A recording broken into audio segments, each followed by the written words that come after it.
kill people? Hell yeah, they kill people around this motherfucker. I don't know who, but people die every day. Somebody just died yesterday. So shit, hell yeah. Niggas die every day, that ain't nothing new. That's how it goes when you gangbanging. Easy to Crip to me. How important is the money? Problem. Is it not important? You'd be a Crip whether there was the money or not. Yeah, that's right. It's basically you don't know what's gonna happen that day. You being a gangbanger, your life is in jeopardy that day. Everybody knows your day walking out that door. You don't know what's gonna happen. Break yourself, fool! They say when someone hurts the people you love, you got 3 choices. You can forgive and move on, wait and let karma do the dirty work, or you can do like Sylvia Nunn did and become the karma. Sylvia's big brother was nearly killed after rival gang members ambushed and shot him multiple times. Instead of her backing down, hiding, or playing it safe, at 16 years old, she loaded up with rage, stepped into the war zone, and went on a full revenge tour that coined her the female Rambo. I don't know if there's already a documentary or movie based on this young lady, but if there isn't, I promise you it's only a matter of time, because Sylvia's origin story seems like something straight out of Power or that Proud Mary movie. What's up, family? I'm the Mysterious Black Bandit, and we are back with another one. Before we get started, y'all already know what I need you to do. Hit the like, subscribe, and turn on those notifications so you won't miss out on any of the videos when I upload. Now, I already know y'all are ready to get to the story, so let's get to it. Straight out of Compton, California, a city known to have birthed legends, killers, and kingpins. This is the birthplace of Raymond Washington and Tookie Williams, the 2 men who founded the Crips and forever changed the streets of Los Angeles. Around this time, Malcolm X and Martin Luther King had been assassinated, and the Black Panthers were being dismantled by the government, so young black people were left without leadership or direction. Raymond Washington noticed this and tried to model the Crips after the Black Panthers, but without support and structure, he wasn't able to do so. After a while, the Crips began to spread like wildfire, and with their rise came violence, power struggles, and bloodshed amongst the black community. So what originally started as protection for the neighborhood quickly turned into a deadly empire after groups started to break off into their own sets and stop following the same code. Now, a group of young men from Pirus Street, who originally aligned with the Crips, broke away after finding out they weren't being treated with the same respect they felt they deserved. So they ended up cutting ties and creating their own gang called the Pirus Street Boys. This split would give birth to the Bloods, who became one of the most feared and resilient gang alliances to ever hit the streets. Out of that came a whole new era of gang warfare. The Treetop Pirus, Fruittown Pirus, Mob Pirus, and M Street Pirus. The Crips viewed this separation as an act of betrayal, while the Bloods believed that they had been used, disrespected, and pushed out. Neither side was willing to let go or forgive. This changed the whole dynamic of what gangs represented and caused so many senseless murders amongst the black community. Now, although there were way more Crips throughout Los Angeles, the Bloods didn't back down from anything. If you mess with one of them, they didn't hesitate to retaliate. Now, in neighborhoods like Compton, joining a gang wasn't always about chasing trouble. Some were forced to join, and as for the females, they would join to prove their love for someone who was already in the gang. Then you had the ones who joined willingly because they either came up in poverty and wanted a sense of belonging, or they were following in the footsteps of someone they looked up to. Growing up in an area where gang activities were prominent, many became affiliated just to survive. If you rolled up in the wrong area, you were either a part of the Crips or you were a part of the Bloods. Of course, there were some instances where they would let you slide, but for the most part, you had to be claiming some kind of set. This is the world Marcus and Sylvia Nunn came up in. They weren't raised in a broken home or a situation where the streets were their only option. In fact, they came up in a pretty solid upper middle class family and were raised in a structured home. Their parents worked hard to provide stability and tried to steer them in the right direction. This is the part that makes this story so shocking. They had the kind of home life that most kids in the neighborhood didn't, but I guess even in good homes, if you weren't strong-minded, it was easy to get caught up in. Now, Sylvia tried her best to stay away from the streets. Her mom was a very sweet lady, but she didn't play around when it came to raising her. She made sure Sylvia stayed grounded, always pushing her to read her Bible, pray, and handle her chores around the house. Whatever it took to keep her from falling into that life, her mother did.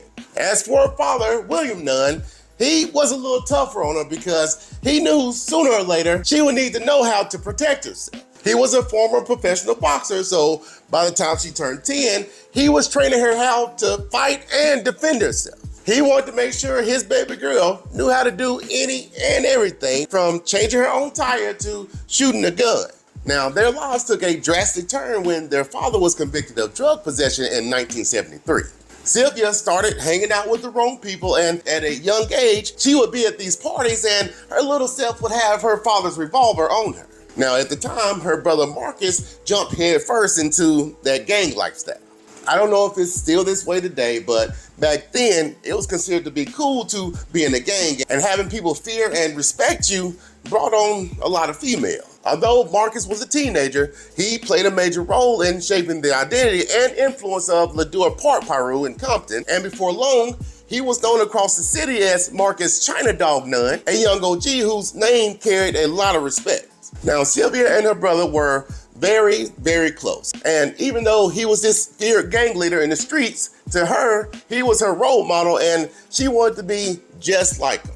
Just to prove that she was as tough as her brother, one day Marcus's crew was headed to go rob a gas station and she goes with them. She was still a little girl at this time, so once they arrived at the store, one of the gang members pointed the gun at the cashier, broke the window, then picked up little Sylvia and put her through the window to get the cash. Now, after they finished robbing the store and were back at their destination, I guess since Sylvia was a little girl, they thought that they didn't have to give her anything, but Sylvia wanted her cut too, so they gave her the change that they had and told her to go buy some toys or some candy.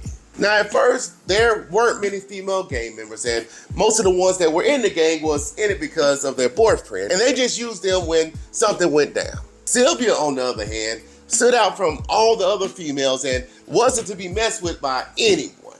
If she felt like you were disrespecting her, it didn't matter if you were a female or male. She was gonna throw hands with you. Now, it was 1979, and Sylvia was in her room watching TV like any other day when all of a sudden, she heard several gunshots outside her house. In Compton, gunfire wasn't exactly rare, but this time, something didn't feel right, and it was like she knew something had went wrong. Without thinking, she runs out her house and sprinted down the street. She saw a crowd of people just standing over someone, then someone yelled out, "They shot China." Sylvia runs through the crowd, pushing everyone out the way, and saw her big brother lying on the ground bleeding.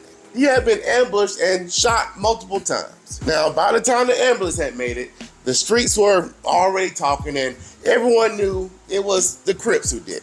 Marcus and his girlfriend had been out riding that day, and on their way back to the house, a car full of Crips spotted them. After following them for a few blocks, the Crips rolled up on him. Just as he was getting out the car, they unloaded on him. Now, at just 15 years old, you would have thought that a little teenage girl like Sylvia would have just been heartbroken and came to the realization that the streets wasn't for her, but no. This lit a fire under Sylvia, and she turned that pain and grief into rage and wanted revenge on anyone associated. The word had started spreading around fast about who they thought did it, but Sylvia wasn't even asking for confirmation. All she knew was that the Crips was responsible, so anyone wearing those colors had to pay. Sylvia ran inside and got her father's handgun and met up with Marcus's crew. It was sort of like a movie. They threw her a black jumpsuit and she put on a ski mask and tied a blue bandana around her neck and they headed out. Once they got into Crips territory, they parked the car, got out and started walking the streets. Once they came across a group of people, Sylvia and the crew pulled off their mask and said, "This is for Marcus," and started shooting everyone. From this moment, Sylvia was known as Rambo and she was hooked. Her mission was to make everyone who hurt her brother regret ever thinking about hurting him again. Now, this incident made Sylvia fearless and she stopped caring about that. She didn't care about who you were or if you knew who she was. If you weren't a Pirus, you were an enemy. every chance she got, she done drive-bys on their houses and the corners they were on, raided their territory by spray painting their gang logo or symbols on the walls and the storefronts. If she knew what type of vehicle you drove, she broke the windows out of them, slashed the tires, and even spray painted them too. Now, with the type of reputation she had, it wasn't long before the Crips started looking for a way to get their payback. Since they couldn't catch Rambo slipping, they turned their focus towards the people closest to her. One day, Sylvia's older brother, Junior, who wasn't affiliated with either gang, was walking his girlfriend home when a car full of Crips pulled up and fatally shot him in the back of the head. This was the ultimate sign of disrespect. Killing a Piru was one thing, but killing a family member of one of the founders of Lueders Park Pirus, that was crossing the line. This just added fuel to Sylvia's fire. She was already dangerous, but after killing her brother Junior, she went completely cold. After she found out the news, she rode around all day, pulling up to people just asking if they had any information on who they thought did it. Any name given, one by one, they was taken out. Now, after the death of her brother, everything started going downhill for Sylvia. It was the 80s and crack cocaine was taking over the black community. Sylvia was not only selling it, but she was also using it. Now, one day while Sylvia was walking home, the police pulled up on her and told her she had a warrant for her arrest. Now, instead of taking her to jail, the police presented her with two options. She could either go to jail or she could cooperate with authorities by revealing the day-by-day drug operation of the gang she was in. Instead of going to jail, Sylvia cooperated and gave them all the information they were looking for. By the early 90s, the streets had completely changed. The gang violence was out of control and nobody was living by the old code anymore. Law enforcement was cracking down on gang activity and locking people up left and right. So by this time, Sylvia felt that it was her time to get out. Now, there was a documentary about Sylvia where she stated her father was released from jail but had gotten sick, so she moved to Nevada to take care of him. But due to the timing, she most likely left after cooperating with the police. Whether that's true or not, Sylvia was done with that life, so she packed her things and caught a train to Nevada to start a new life. While in Nevada, she met a retired sheriff and construction worker and fell in love. After several years of courting, Sylvia finally got married and focused on being a better person, becoming an active member of the Second Missionary Baptist Church. For years, Sylvia was living a much quieter life and attending church, not only as a member, but as an active voice of change. Get out the gang! Leave the gang members alone! Let them go about their business! Look, bullets ain't got no name. And when you gang bang, you're putting your whole family in jeopardy. On April 20th, 2010, Sylvia Rambo Nunn passed away at the age of 47. Sylvia Nunn's life was full of pain, vengeance, loyalty, and redemption. She wasn't just a female gang member, she was a force in a world where women usually weren't seen as soldiers. In fact, studies have shown that women only make up about 10% of gang members nationwide, and even fewer rise to leadership or become feared like Sylvia did. But of course, that life doesn't come without consequences. The gang lifestyle might look cool or glamorous with money and respect, but behind it is a trail of violence, losses, and broken families. Most of the people that go down that road either end up dead or in prison. Now, her story is a reminder that even the hardest hearts can change.